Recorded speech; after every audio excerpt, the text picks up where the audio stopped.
And shifting over to the travel industry, the Biden administration, faces pressure from travel leaders to put an end to the COVID-19 testing requirement for travelers. For more on this, let's bring in Yahoo Finance's Rick Newman. Rick, what can you tell us?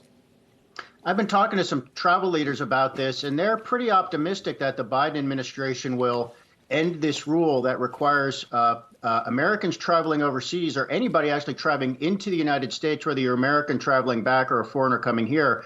That rule requires you to get a negative COVID test within 24 hours of your departure. So for Americans who want to travel abroad and then return, obviously, it's an irritant, because if you test positive, then you're stuck overseas. But it's a much bigger deal for foreign travelers who want to come to the United States, because if you test positive, then you can't even get here, and you've presumably prepaid for a big part of your trip, and then suddenly your whole itinerary is wrecked. The U.S. Travel Association says that the decline in foreign travel to the United States is costing something like $160 billion per year in lost revenue here in the United States, because, of course, travel to the United States by foreigners is big business. So I think the travel industry and a lot of other big companies are now making the case to the Biden administration, look, this is important for the economy and an important sector of the economy here in the United States to get more foreign travelers here. And by the way, we no longer have the mask mandate here in the United States. Most other countries do not have this requirement to get into the countries. So again, travel leaders say they think there's a good chance the Biden administration will end this rule by summer. Is it just up to the Biden administration, though? I mean, what about all these other countries that have their own regulations for you coming in? Yeah, it is just up to the Biden administration. So this was one of the emergency rules put in place.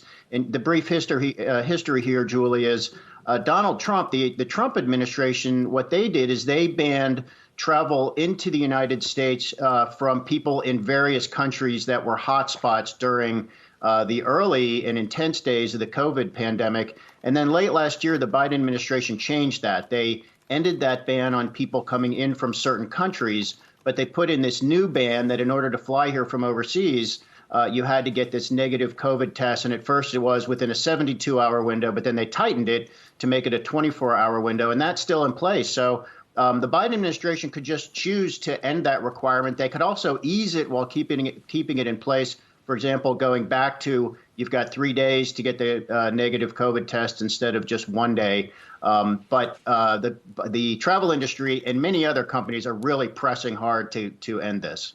Rick, do you think the administration realizes this is having a real economic impact? And yesterday I was talking to one exec.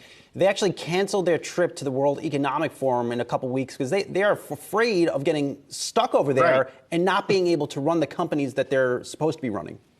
Yeah, and this is not just the travel industry. This is part of the supply chain problem, because there are foreigners who want to come to the United States for business purposes related to supply chain issues, let's say, and then they don't for that exact reason, Brian. So what people have been telling me is that the Commerce Secretary, Gina Raimondo, very much in their corner. She's pushing hard to end this for business reasons, but she's not the decision maker. This goes to the CDC, and it really falls to the new COVID response coordinator. That's Ashish Jha. He's new in the job. He replaced Jeff Zients in April, and he's got a full plate. So it's possible he just hasn't gotten to this yet. But I will tell you that a group of about 300 CEOs is going to sign a letter going to the White House very soon, perhaps today, asking, making the point for how important this is to start to get back to normal and get back to normal travel patterns for people who want to visit the United States. We're going to be revisiting this conversation as well later on during the 11 a.m. hour with Commerce Secretary